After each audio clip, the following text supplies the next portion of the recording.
நான் தான் John Dalton. இல்ல நான் தான் ஜான் டால்டன். Stop it. உங்க 2 பேர்ல யார் உங்களோட அணுக்கொள்கையை கரெக்டா சொல்றீங்களோ அவங்க தான் உண்மையான ஜான் டால்டன். அவங்க தான் 8வது சயின்ஸ் புக்லயே வருவீங்க. அவ்வளவுதானே, சொல்றேன் கேளு.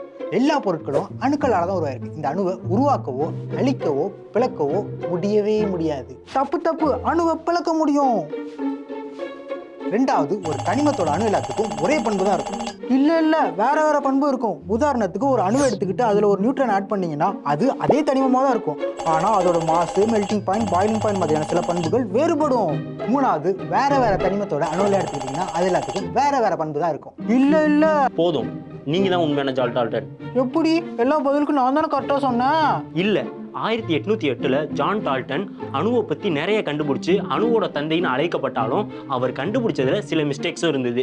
அந்த மிஸ்டேக்ஸ் எல்லாத்தையும் சரின்னு நினைச்சு இவர் தான் சொன்னாரு. ஸோ இவர் தான் உண்மையான ஜான் டால்டன். எங்களோட 8வது சயின்ஸ் புக்லையும் இவருக்கு தான் இடம்.